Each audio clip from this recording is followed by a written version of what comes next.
Hello and welcome to home science junction YouTube channel. आप सभी का स्वागत है हमारे इस चैनल पर। तो आज हम पढ़ेंगे D triple S B domestic science में बायोकेमिस्ट्री हम पढ़ रहे थे। इसका सेकंड पार्ट है। पहले हमने कुछ पॉइंटर्स देखे थे कि जो बायोकेमिस्ट्री है उसमें किस तरह के क्वेश्चन पूछे जाते हैं, उनसे रिलेटेड हमने जो टर्म्स थे वो जाने थे। आज फिर हम कुछ एक नए टर्म्स जानेंगे। तो चलिए शुरुआत करते हैं।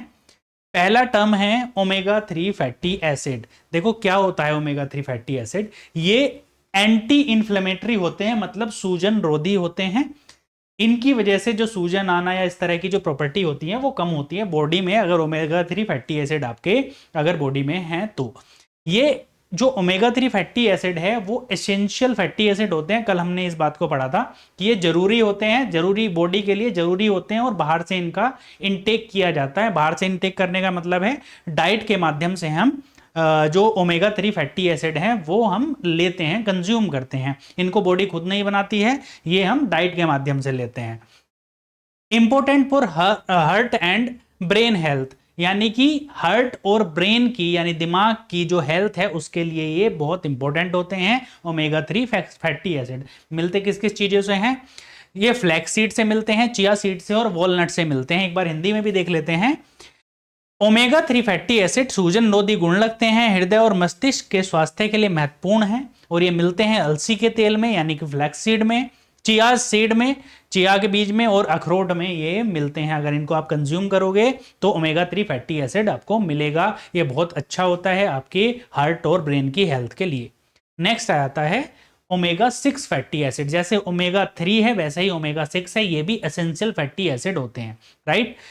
इनमें भी जो प्रॉपर्टी है लगभग वैसी ही प्रॉपर्टी होती है, लेकिन अंतर सिर्फ इतना है ये भी एसेंशियल है but they tend to be more inflammatory. मतलब ये कंपेरेटिवली जो ओमेगा 3 फैटी एसिड है उनसे ज्यादा मोर इन्फ्लामेटरी होते हैं। हिंदी में देख लेते हैं एक बार।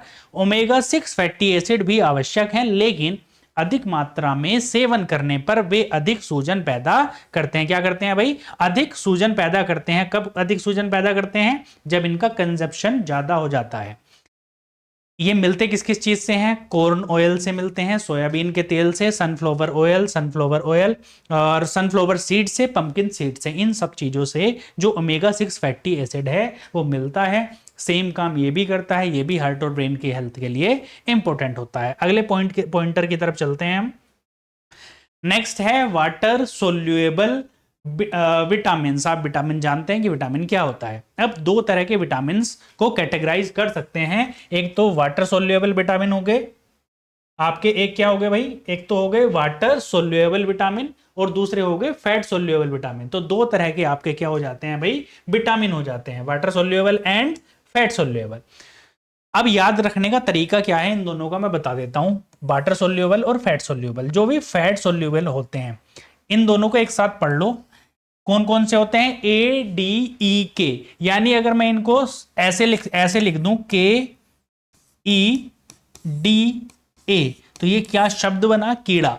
तो कीड़ा क्या है? पानी में नहीं घुलता। आपने देखे हैं ना, नाली में ऐसे ही तैरते रहते हैं, पानी में थोड़ी ना घुल रहे हैं। तो आप ऐसे याद रख सकते हो कि कीड़ा पानी में नहीं घुलता है, यानी कि KEDA। ये पानी में नहीं घुलते। जो पानी में नहीं घुलते तो वो किस चीज में घुलेंगे? वो फैट में घुलेंगे, ठीक है। तो KEDA फैट सोल्यूबल विटामिन है।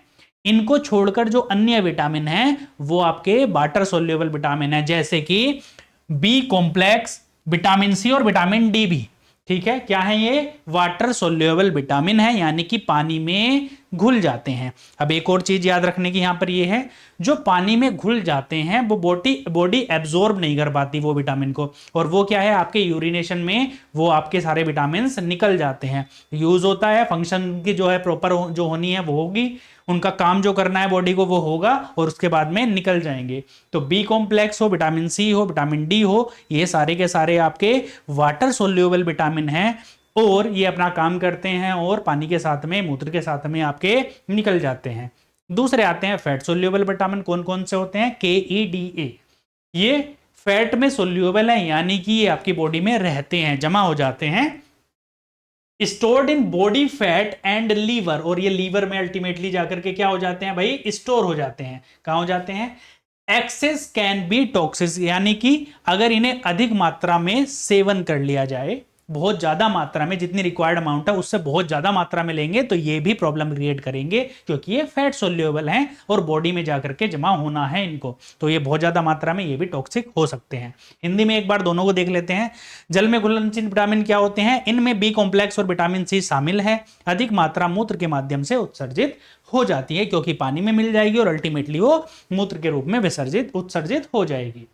वसा में घुलनशील विटामिन, विटामिन ए, डी, ई के शरीर की वसा में और यकृत में संग्रहित होते हैं, अधिक मात्रा में विषाक्त हो सकते हैं, यानी अधिक मात्रा में सेवन करना इनको, बहुत अधिक मात्रा में, जितनी रिक्वायर्ड लिमिट है उससे ज्यादा, तो ये भी प्रॉब्लम क्रिएट कर देते हैं कई बार। चलिए अगले पॉइंटर की तरफ बढ़ते हैं। माइक्रोन्यूट्रिएंट्स और मैक्रोन्यूट्रिएंट्स जो रिलेटेड चीजें हैं, साथ साथ लिखी हुई हैं, साथ साथ समझते चलिए। माइक्रो और मैक्रो, देखो दोनों को टर्म से समझो। इकोनॉमिक्स अगर आपने पढ़ी होगी, इकोनॉमिक्स आपका सब्जेक्ट में आता है, होम इकोनॉमिक्स, तो उसमें ही पढ़ा होगा आपने।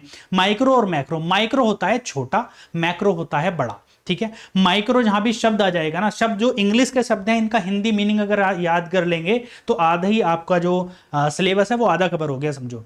माइक्रो मतलब छोटा, यानी जो माइक्रो न्यूट्रिएंट्स, न्यूट्रिएंट्स जो शरीर की जरूरतों को पूरा करते हैं, तो जिनकी मात्रा कम चाहिए होती है बॉडी को, वो माइक्रो होते हैं, यानी कि कम मात्रा में अगर बॉडी में यूज होते हैं तो वो माइक्रो न्यूट्रिएंट्स हैं। ऐसे न्यूट्रिएंट जो अधिक मात्रा में यूज होते हैं वो क्या है? मैक्रोन्यूट्रिएंट्स। एक बार डेफिनेशन देख लेते हैं क्या लिखा हुआ है। न्यूट्रिएंट्स क्या होते हैं? essential vitamins and minerals required in small quantities for proper cellular function। Example है विटामिन एंड मिनरल्स। और हिंदी में देखते हैं, उचित कोशिका कार्य के लिए कम मात्रा में, किसमें भाई? कम मात्रा में आवश्यक विटामिन और खनिज, ये क्या होते हैं? सूक्ष्म पोषक तत्व होते हैं। एग्जाम्पल है विटामिन और खनिज। मैक्रोन्यूट्रिएंट्स क्या होते हैं? Carbohydrates, protein and fats needed in large amount, ये इंपॉर्टेंट है, for energy and growth. Example carbohydrate, protein, fat and water. ऊर्जा और विकास के लिए बड़ी मात्रा में आवश्यक कार्बोहाइड्रेट, प्रोटीन और वसा, जैसे कार्बोहाइड्रेट, प्रोटीन, वसा और पानी, ये क्या होते हैं? आपके मैक्रोन्यूट्रिएंट्स। समझने की चीज है इतनी सी कि माइक्रो छोटे यानी कम मात्रा में बॉडी को चाहिए, और मैक्रो मतलब बड़े यानी कि ज्यादा मात्रा में बॉडी को चाहिए। जैसे एग्जांपल माइक्रोन्यूट्रिएंट्स के हैं विटामिन और मिनरल्स। जितने विटामिन है और जितने मिनरल्स हैं, मोस्टली बॉडी को बहुत कम रिक्वायरमेंट होती है, ऐसा नहीं है आपको भर के खाना पड़ेगा, है ना। जबकि जब प्रोटीन, फैट और वाटर और कार्बोहाइड्रेट हैं, जैसे आप चावल खाते हो बहुत सारे खाते हो ना, ऐसा थोड़ी ना विटामिन इतना ले लेते हो या मिनरल्स इतने ले लेते हो कि लोहा रखा हुआ आयरन लेना है तो पूरा लोहा, एक इतना बड़ा लोहा का टुकड़ा आपने खा लिया, ऐसा नहीं होता है ना, क्योंकि रिक्वायरमेंट कम है ना। तो जो ज्यादा मात्रा में चाहिए, जैसे फैट कंपेरेटिवली ज्यादा मात्रा में चाहिए, पानी आपको बहुत ज्यादा मात्रा में चाहिए तो आप ज्यादा कंज्यूम करते हो, प्रोटीन है वो ज्यादा मात्रा में चाहिए होता है बॉडी को तो आप ज्यादा मात्रा में कंज्यूम करते हो। इसी से हम आइडिया भी लगा लेते हैं, मैक्रोन्यूट्रिएंट जो ज्यादा मात्रा में चाहिए और माइक्रोन्यूट्रिएंट्स जो कि कम मात्रा में चाहिए। आ जाते हैं नेक्स्ट पॉइंटर पर, जो कि है एंजाइम्स। एंजाइम्स क्या होते हैं अब ये समझ लेते हैं। देखो पहले डेफिनेशन पढ़ते हैं उसके बाद में समझते हैं। एंजाइम्स आर बायोलॉजिकल मॉलिक्यूल्स जो कि प्रोटीन के बने होते हैं, proteins that act as catalyst to speed up chemical reaction in the body. They are essential for process like digestion, energy production and DNA replication. Hindi में देखिए एक बार, एंजाइम जैविक अणु प्रोटीन के होते हैं जो शरीर में रासायनिक प्रतिक्रियाओं को गति देने के लिए उत्प्रेरक के रूप में कार्य करते हैं। वे पाचन, ऊर्जा उत्पादन और डीएनए प्रतिकृति जैसी प्रक्रियाओं के लिए आवश्यक होते हैं। अब इसमें एक टर्म यूज हुआ कैटलिस्ट। सबसे पहले इसको कैटलिस्ट को जान लेते हैं क्योंकि ये इंपॉर्टेंट वर्ड है और आपका बहुत कई बार क्वेश्चन पूछा जाता है कि कैटलिस्ट क्या है, एंजाइम कैटलिस्ट है क्या है, ठीक है। तो कैटलिस्ट वो होते हैं जो किसी भी प्रक्रिया को स्पीड अप कर देते हैं, ठीक है। जब कहते हैं ना कि वो आग लगाने का काम किया, वही काम ये करते हैं, लेकिन ये भी किसी भी केमिकल रिएक्शन को स्पीड अप करते हैं। जनरली वो जो कैटलिस्ट होते हैं खुद यूज नहीं होते, लेकिन वो प्रक्रिया को तेज कर देते हैं, स्पीड अप कर देते हैं, ठीक है। तो वो कैटलिस्ट होते हैं। आपने देखा होगा ना कि पूरी कोई टीम है, अगर किसी भी चीज की एक टीम है, बहुत आराम नॉर्मल से खेल रही है, लेकिन कोई एक अच्छा सा छोटा खिलाड़ी आए, बच्चा आए, उनको चार्ज अप कर दे कि भाई तुमसे खेल नहीं रहा या फिर कुछ भी कह के, तो वो क्या होगा? कैटलिस्ट हुआ, उसने उस प्रक्रिया को तेज कर दिया, उन्हें थोड़ा हाइपर एक्टिव कर दिया, तो ये कैटलिस्ट होते हैं। अब बात करते हैं एंजाइम की, ठीक है। तो एंजाइम क्या है, एक तरह के कैटलिस्ट हैं जो कि प्रोटीन के बने हुए होते हैं जनरली। वे काम क्या करते हैं, किसी भी रिएक्शन को, केमिकल रिएक्शन को स्पीड अप कर देते हैं। जैसे कि प्रोसेस क्या है, जो बॉडी की प्रोसेस की बात कर रहे हैं क्योंकि हम बायोकेमिस्ट्री पढ़ रहे हैं, जैसे डाइजेशन हो, एनर्जी हो, प्रोडक्शन हो और डीएनए का रेप्लिकेशन हो, इन सब प्रोसेस को क्या कर देते हैं, फास्ट कर देते हैं। अब एग्जांपल देख लेते हैं, इंपॉर्टेंट है एंजाइम्स। पहला देख लो, एमाइलेज। एग्जांपल देख रहे हैं, ये एंजाइम है। एमाइलेज क्या है, एंजाइम है। Breaks down starch into sugar. यह स्टार्च को किस में बदल देता है, शुगर में, और शुगर अल्टीमेटली आपको क्या देती है, एनर्जी, राइट। हिंदी में भी देख लेते हैं, एमाइलेज पाचन के दौरान स्टार्च को शर्करा में परिवर्तित कर देता है। एमाइलेज कहां पाया जाता है, आपकी लार में पाया जाता है। जो जीव होती है ना, जब आप कुछ खाना खाते हैं तो उसमें क्या होती है, लार मिल जाती है, उसमें कौन सा एंजाइम होता है, एमाइलेज। तो एमाइलेज क्या कर देता है, उस स्टार्च को, जो आपने जितना भी स्टार्च है, जैसे चावल में स्टार्च होता है, उसको ब्रेक डाउन करना शुरू कर देता है जीभ से। जैसे ही आप खाना शुरू करते हैं, चबाते हैं, वहीं से स्टार्च को ब्रेक डाउन करेगा वो एमाइलेज एंजाइम, जो कि हमारी लार में है, और क्या बना देगा, उसको शुगर बना देगा वहीं पे। वो आंत में पहुंचने से पहले पहले ही क्या बना देता है, इसको शुगर बना देता है। इस स्पीड को, इस प्रोसेस को और तेज कर देता है। तो ये क्या है भाई, आपका एमाइलेज एंजाइम का काम होता है। ऐसा ही होता है आपका प्रोटीज एंजाइम होता है, लाइपेज एंजाइम होता है। प्रोटेज का काम क्या है भाई, breaks down protein into amino acid. जो प्रोटीन आप कंज्यूम करते हो, जो प्रोटीन का आप इनटेक करते हो, चाहे पाउडर के फॉर्म में हो, दूध के फॉर्म में हो, या दूध डेयरी प्रोडक्ट है, इनसे प्रोटीन मिलता है। तो ये क्या होगा, प्रोटीज एंजाइम इस प्रोटीन को एमिनो एसिड में तोड़ देता है। प्रोटीन एक कॉम्प्लेक्स स्ट्रक्चर है, जबकि एमिनो एसिड सिंपल, जो सिंपलर फॉर्म है इसकी वो है। ये इजी टू, यहां से यहां जाना है, मतलब प्रोटीन को एमिनो एसिड में ब्रेक डाउन करेगा। कौन करेगा, प्रोटीज एंजाइम करेगा। और ये क्या है, आपका एंजाइम है जो कि कैटलिस्ट के रूप में काम करता है, स्पीड को बहुत तेज कर देता है, जिससे आपका खाना या प्रोटीन जल्दी तेजी से पचने लगता है। Lipase enzyme break down fat into fatty acid. ये फैट को फैटी एसिड में क्या कर देगा, तोड़ देगा। जो भी आप फैट कंज्यूम करते हो, खाते हो, उसको लाइपेज एंजाइम क्या करता है, फैट को फैटी एसिड में कन्वर्ट कर देता है। ये तीनों एंजाइम इंपॉर्टेंट है, इसलिए मैंने एग्जांपल के रूप में यहाँ पर लिखे हैं कि एमाइलेज क्या काम करता है। एमाइलेज काम करता है स्टार्च को शुगर में बदलने का। प्रोटीज एंजाइम क्या काम करता है, प्रोटीन को एमिनो एसिड में बदलने का। लाइपेज एंजाइम का काम क्या होता है, फैट को फैटी एसिड में कन्वर्ट करने का। एंजाइम होते क्या हैं, वो जो क्या होते हैं, एंजाइम बायोलॉजिकल मॉलिक्यूल हैं जो कि प्रोटीन के बने हुए होते हैं और किसी प्रोसेस को तेज कर देते हैं, यानी कैटलिस्ट का काम करते हैं। बढ़ते हैं नेक्स्ट पॉइंटर की तरफ, को एंजाइम्स। ठीक है, जैसे एंजाइम थे वैसे ही को एंजाइम है। इसमें लगा हुआ है को का मतलब होता है साथी या कोऑपरेशन करने वाला। को मतलब साथी, को मतलब साथ, है ना। तो जो साथ है किसके, एंजाइम के। एंजाइम के साथ कैसे है, ये खुद तो एक्चुअल में एंजाइम नहीं है। जैसे एंजाइम का काम था कैटलिस्ट का, एंजाइम किसी केमिकल प्रोसेस को तेज कर रहा था, ये एंजाइम को ही तेज कर देते हैं। क्या करते हैं, ये एंजाइम को और फास्ट कर देते हैं कि भैया तू अपना काम कर एंजाइम, जब भी तो आगे प्रोसेस और तेज होगी। देख लेते हैं एक बार।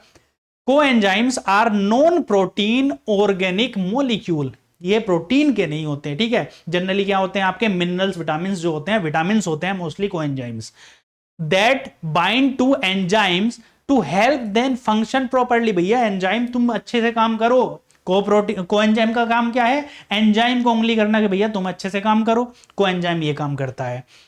दे एक्ट एज हेल्पर्स, ये हेल्पर की तरह काम करते हैं किसमें, एंजाइम ड्रिवन रिएक्शन में। एक बार हिंदी में देख लेते हैं। कोएंजाइम गैर प्रोटीन कार्बनिक अणु होते हैं जो एंजाइमों से जुड़कर उन्हें ठीक से काम करने में मदद करते हैं। वे एंजाइम चलित प्रक्रियाओं में सहायक के रूप में कार्य करते हैं। बात समझ पाए होंगे। कोएंजाइम क्या होंगे, वो नॉन प्रोटीन मॉलिक्यूल होते हैं, ऑर्गेनिक मॉलिक्यूल होते हैं, ये प्रोटीन के नहीं बने होते। ये जनरली आपके क्या होते हैं, जैसे आपके विटामिन हैं, जनरली कोएंजाइम विटामिन ही होते हैं, ठीक है।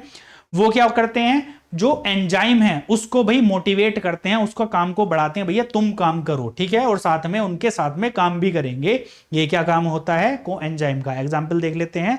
जैसे कोएंजाइम ए है, helps in the metabolism of fatty acid. Coenzyme A क्या काम करता है, फैटी एसिड के मेटाबॉलिज्म में, चयापचय में मदद करता है। क्या करता है? इसमें मदद करता है। चयापचय मेटाबॉलिज्म क्या होता है? बड़े सब्सटेंस को छोटे में तोड़ना, ब्रेक डाउन करना। नेक्स्ट आ जाता है फास्फोलिपिड्स। फास्फोलिपिड्स क्या होता है भाई? देखो, phospholipids are a type of lipid, यानी फैट का एक प्रकार है, that are major component of cell membranes. जब भी सेल मेम्ब्रेन बनती है तो उसका सबसे मेजर कंपोनेंट में क्या होता है? फास्फोलिपिड होता है। Major component of cell membrane, cell membrane का मेजर कंपोनेंट है, जो कि मेड किसकी होता है बना हुआ? Glycerol, fatty acid and phosphorus group का बना हुआ होता है। क्या? फास्फोलिपिड। एक बार हिंदी में देखिए फिर समझते हैं।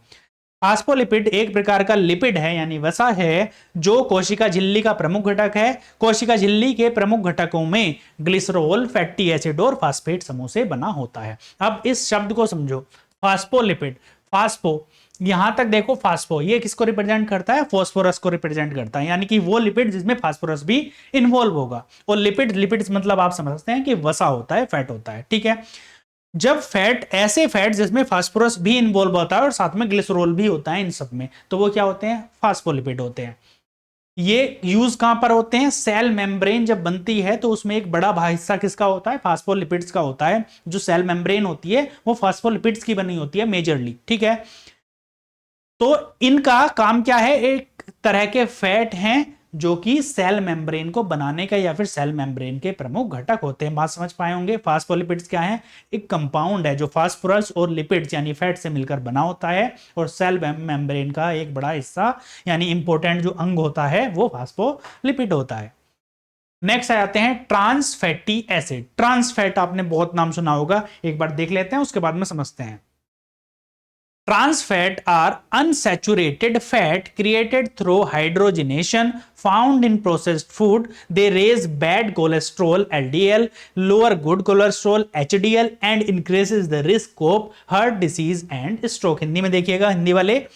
ट्रांस फैट, ट्रांस वसा हाइड्रोजनीकरण के माध्यम से निर्मित असंतृप्त वसा है जो प्रसंस्कृत खाद्य पदार्थों में पाया जाता है। वे खराब कोलेस्ट्रॉल यानी एलडीएल को बढ़ाते हैं और अच्छे कोलेस्ट्रॉल यानी एचडीएल को कम करते हैं और हृदय और स्ट्रोक के जोखिमों को बढ़ाते हैं। अब जो टर्म आए हैं उनको समझते हैं पहले। अनसैचुरेटेड, ठीक है, वो फैट जो कि नॉर्मल टेम्परेचर पर, रूम टेम्परेचर पर, यानी कि लगभग 25 डिग्री सेंटीग्रेड पर क्या होते हैं? लिक्विड फॉर्म में होते हैं, वो होते हैं अनसैचुरेटेड फैट। जैसे तेल है आपका, वो अनसैचुरेटेड फैट है। Created through hydrogenation. अब ऐसे अनसैचुरेटेड फैट जिसमें हाइड्रोजनेशन की प्रोसेस करवा दें और उसको क्या कर दें? सॉलिड बना देते हैं। Found in processed food. देखो, अब तेल लिया आपने, उसमें क्या किया? हाइड्रोजनेशन की प्रोसेस करा दी। बेसिकली उसमें हाइड्रोजन का प्रवाह करते हैं, कुछ कैटलिस्ट डालते हैं, तो वो क्या हो जाता है? सॉलिड हो जाता है। एग्जाम्पल क्या है इसका? वनस्पति घी। यहां पे आपने क्या लिया? अनसैचुरेटेड फैट लिया, जो कि आपका तेल वगैरह कुछ हो सकता है, जैसे वनस्पति तेल लिया, उसमें हाइड्रोजनेशन कराई, ठीक है, हाइड्रोजन प्रवाहित करी और उससे क्या बना? आपका वनस्पति घी बन गया, ठीक है। कहां पर यूज होता है ये? प्रोसेस्ड फूड में। कौन सा? ये ट्रांस फैटी एसिड। तो आपने देखा होगा वनस्पति घी, जिसको आप डालडा भी बोलते हो, उसका यूज कहां होता है? जैसे जो प्रोसेस्ड फूड है आपके, इन सब में वनस्पति घी का या ट्रांस फैटी एसिड का यूज होता है। They raise bad cholesterol. अब बैड कोलेस्ट्रॉल और गुड कोलेस्ट्रॉल देखो, जो बॉडी के ब्लड में जो कोलेस्ट्रॉल होता है, जो ब्लड में कोलेस्ट्रॉल होता है, वो दो तरह के कोलेस्ट्रॉल होते हैं, एक बैड एक गुड। बैड का मतलब जो कि अनवांटेड कोलेस्ट्रॉल है, बॉडी को चाहिए नहीं, ऐसा कोलेस्ट्रॉल। और गुड कोलेस्ट्रॉल मतलब जो कि अच्छा कोलेस्ट्रॉल है, जो कि बॉडी की रिक्वायरमेंट है। कोलेस्ट्रॉल की जरूरत भी क्यों है? क्योंकि उसमें बहुत सारी चीज जाकर के मिलेगी। जैसे कि अगर गुड कोलेस्ट्रॉल है तो बहुत सारे जो आपके विटामिन हैं वो फैट में सोल्यूबल है, तो वो उसमें जाके मिलेंगे और बॉडी की फंक्शनिंग में हेल्प करेंगे। और लोअर जो आपका बैड कोलेस्ट्रॉल है वो क्या है कि जो अनवांटेड है, चाहिए नहीं, जिसकी वजह से स्ट्रोक, यानी कि जो हार्ट में आप आजकल बहुत ज्यादा कॉमन हो गया है कि हार्ट स्ट्रोक आ रहे हैं, ठीक है, उन सब के रिस्क को बढ़ा देता है। क्या? Bad cholesterol, risk of heart disease and stroke को ये इंक्रीज कर देता है। रीजन इसका मेन क्या होता है? ट्रांस फैटी एसिड यानी वनस्पति घी, या फिर जो भी ऐसा ट्रांस फैट है किसके माध्यम से बनता है? हाइड्रोजनेशन, क्योंकि ये क्वेश्चन पूछा जाता है कि ट्रांस फैट या फिर वनस्पति घी कैसे बनता है, कि तेल में हाइड्रोजनेशन की प्रोसेस कराएंगे और क्या बन जाएगा? वनस्पति घी बन जाएगा। बात समझ पाए होंगे। चलिए आते हैं अगले पॉइंटर की तरफ। लेप्टिन। अब लेप्टिन क्या होता है? Hormone produced by adipose tissue that regulate appetite and energy balance. Hindi में देखते हैं। लेप्टिन वसा ऊतकों के द्वारा उत्सर्जित एक हार्मोन है जो भूख और ऊर्जा संतुलन को नियंत्रित करता है। देखो, लेप्टिन क्या है? एक हार्मोन है। कैसे रिलीज होता है भाई? प्रोड्यूस बाय एडिपोज टिश्यू, यानी कि जो आपके फैट टिश्यू है, जो बॉडी में फैट टिश्यू है ना, उससे ये लेप्टिन जो आपका हार्मोन है वो प्रोड्यूस होता है। क्या काम करता है? आपकी भूख को रेगुलेट करने में और एनर्जी को बैलेंस करने में। अब भूख को रेगुलेट कैसे करेगा? अगर आपको मान लीजिए फैट आपकी बॉडी में ज्यादा है, ठीक है, तो रिक्वायरमेंट आपकी खाने की कम हो गई, तो ये सिग्नल भेजेगा माइंड को कि भाई अब खाना कम कर दो, कि खाने ऑलरेडी बॉडी में फैट जमा है, तो आप क्या करेगा? ये भूख को कम कर देगा। अगर फैट ज्यादा हो जाएगा तो ये सीधे ब्रेन को मैसेज भेजेगा, भैया अब खाना का कंजप्शन कम कर दो, तो ये भूख को थोड़ा कम कर देगा। अगर बॉडी में फैट की परसेंटेज कम हो गई तो ये माइंड को मैसेज देगा कि भैया खाने की परसेंटेज बढ़ा दो अब, कि अब मुझे भूख ज्यादा लगनी शुरू हो जाएगी। क्यों? क्योंकि फैट परसेंटेज कम हो गया। अगर लेप्टिन हार्मोन रिलीज होना बंद हो जाए, कम हो जाए, तो हमारे रेगुलेट करने की, जो हमारा फैट है या भूख है, उसको रेगुलेट करने की क्षमता कम हो जाएगी, और साथ में एनर्जी को भी बैलेंस करेगा। अगर हमारे शरीर में फैट जमा है और लेप्टिन हार्मोन का सिक्रेशन ठीक नॉर्मल उसमें हो रहा है, तो हमारे क्या है? एनर्जी को ये सेव करेगा। जो हमारा फैट है उसको कन्वर्ट करने के लिए बोलेगा एनर्जी में, तो हमारी एनर्जी भी बैलेंस होगी। ज्यादा है तो कम करेगा, कम है तो ज्यादा करेगा। ठीक है, बात समझ पाए होंगे। नेक्स्ट आ जाता है एडिपोनेक्टिन। एडिपोनेक्टिन क्या होता है? ये भी एक हार्मोन है। Hormone produce by fat cell, ये फैट सेल से प्रोड्यूस होता है। Involve in regulating glucose level and fatty acid break down, inversely related to body fat. अब देखो, ये किसको रेगुलेट करता है? ग्लूकोज को। और ऊपर वाला किसको रेगुलेट कर रहा था भाई? आपकी एपिटाइट को, भूख को। दोनों में अंतर है।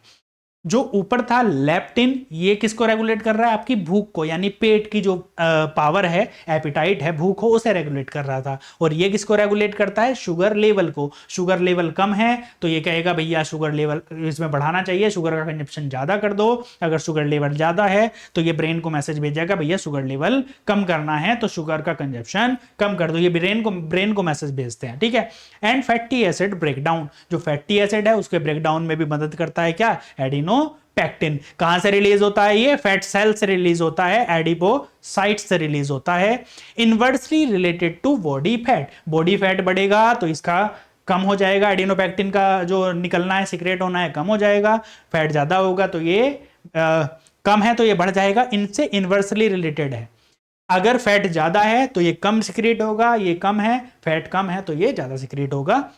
हिंदी में देख लेते हैं। एडिनोपैक्टिन वसा कोशिकाओं यानी एडिपोसाइट्स द्वारा उत्पादित ग्लूकोज के स्तर और फैटी एसिड के टूटने की को नियंत्रित करने में शामिल हार्मोन है, जो शरीर की वसा के विपरीत रूप से संबंधित है, जो शरीर की वसा से विपरीत रूप से संबंधित है। समझ पाए होंगे। चलिए आगे आ जाते हैं ग्लाइकोजन पर।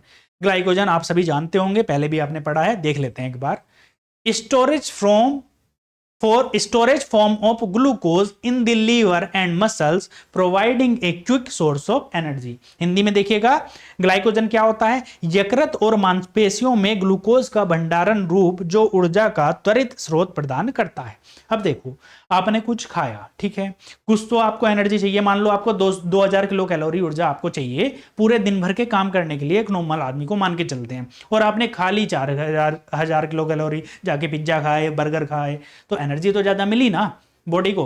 तो वो जो 2000 है वो तो यूज हो गई, इंस्टेंटली यूज हो गई, पूरे दिन के लिए चार्ज अप हो गए आप, यूज हो गई। लेकिन जो एक्स्ट्रा 2000 बची वो ग्लाइकोजन के रूप में कहां पर स्टोर हो गई? वो स्टोर हो गई लीवर में एंड लीवर में स्टोर हो जाती है बेसिकली। लीवर में यानी यकृत में क्या हो जाएगी, वो जो एक्स्ट्रा क्या है एनर्जी है वो ग्लाइकोजन, ग्लूकोज कन्वर्ट किसमें हो जाता है, ग्लाइकोजन में, और स्टोरेज कहां होता है उसका, लीवर में। ठीक, अब एक दिन आपने, उसके अगले दिन आपने व्रत रख लिया, ठीक है, तो व्रत रख लिया आपने, जब्स करी नहीं उतनी एनर्जी, 2000 आपको चाहिए थी, आपने 1000 ही ली, तो बाकी क्या करेगा, ये जो ग्लाइकोजन है कन्वर्ट किस में हो जाएगा, फिर से वापस जल्दी, बहुत जल्दी कन्वर्ट किस में हो जाता है, ग्लूकोज में, और आपको एनर्जी प्रदान करेगा, यानी कि एनर्जी प्रोवाइड करेगा। तो ये रेगुलेट करता है एनर्जी को। अब देखो क्वेश्चन कैसा बनता है इसमें कि ग्लाइकोजन का स्टोरेज कहां पर होता है, तो कहां पर होता है ग्लाइकोजन का स्टोरेज, कहां पर होता है, लीवर में होता है। कहां होता है, लीवर में, यानी कि यकृत में इसका भंडारण होता है। और क्वेश्चन कैसा बन जाता है भाई कि ग्लाइकोजन का क्या काम है, ग्लाइकोजन का काम होता है कि जब जरूरत पड़े उसको ग्लूकोज में परिवर्तित किया जा सके, जिससे कि आपको अल्टीमेटली एनर्जी मिले। चलिए नेक्स्ट आ जाते हैं हाइपरग्लाइसीमिया और हाइपोग्लाइसीमिया। क्या होता है एक बार देख लेते हैं। देखो, hyperglycaemia, elevated blood sugar level commonly associated with diabetes. Hypoglycaemia क्या होता है, abnormally low blood sugar level causing dizziness, weakness and confusion. Hindi में भी देख लो, हिंदी वाले, हाइपरग्लाइसीमिया होता है रक्त शर्करा का बढ़ा हुआ स्तर जो आमतौर पर मधुमेह यानी डायबिटीज से रिलेटेड है। हाइपोग्लाइसीमिया असामान्य रूप से कम रक्त शर्करा का स्तर, जिससे चक्कर आना, कमजोरी और भ्रम की स्थिति पैदा होती है। अब ये भी इंग्लिश के टर्म हैं सिर्फ, ठीक है, इनको समझना जरूरी है। हाइपर होता है एक्स्ट्रा यानी ज्यादा, हाइपो होता है कम। जहां भी हाइपो शब्द हो जाएगा इसका मतलब होता है कम, हाइपर का मतलब होता है ज्यादा, ठीक है। जैसे माइक्रो मैक्रो था ना, माइक्रो मतलब कम, मैक्रो मतलब ज्यादा, ऐसा ही हाइपर और हाइपो है। हाइपर मतलब ज्यादा, हाइपो मतलब कम। एक लेवल जब डिसाइड है, मान लीजिए एक लेवल डिसाइड है ब्लड शुगर लेवल का, जैसे अगर आप फास्टिंग ब्लड शुगर लेवल देखते हैं तो 70 से लेकर 99 के बीच में आपका क्या होता है, ब्लड शुगर लेवल जनरली ये काउंट होता है कि 70 से 99 के बीच में अगर ब्लड शुगर लेवल है तो ये नॉर्मल ब्लड शुगर लेवल है। अगर किसी का fasting blood sugar level, fasting मतलब ओवरनाइट 12 घंटे की फास्टिंग के बाद में, किसी का ब्लड शुगर लेवल मान लो 150 प्लस है, तो ये क्या है स्थिति, हाइपर की स्थिति है। हाइपर है यानी ज्यादा है। मान लो 12 घंटे का किसी ने फास्टिंग की हुई है और उसका जो ब्लड शुगर लेवल है वो 50 के आसपास आया है, तो ये क्या है, हाइपो की स्थिति है। बात समझ पा रहे होंगे। हाइपर मतलब जो सामान्य स्तर है उससे ज्यादा ब्लड शुगर लेवल, और हाइपो मतलब कम। दोनों ही स्थिति खतरनाक है, हाइपर भी और हाइपो भी। क्यों है खतरनाक और इनका क्या प्रभाव है, ये देखो। हाइपरग्लाइसीमिया यानी ब्लड शुगर लेवल का जरूरत से ज्यादा हो जाना। प्रॉब्लम क्या क्रिएट होती है इससे, कॉमनली एसोसिएट विद डायबिटीज। अगर हाइपर ब्लड है यानी ब्लड में शुगर की मात्रा ज्यादा हो जाती है तो वो डायबिटीज का एक लक्षण है, डायबिटीज उसको हो सकती है, ठीक है। आपने देखा भी होगा जिनको डायबिटीज होती है उनके जो यूरिन होता है उस पर जो है मकोड़े बहुत आते हैं। क्यों, क्योंकि उसमें ब्लड शुगर लेवल, जो शुगर लेवल है ना वो ज्यादा होता है, और वे अट्रैक्ट होते हैं मीठे से, जो कि उनके यूरिन में भी पास होना शुरू हो जाता है, जिनको क्या होती है, डायबिटीज।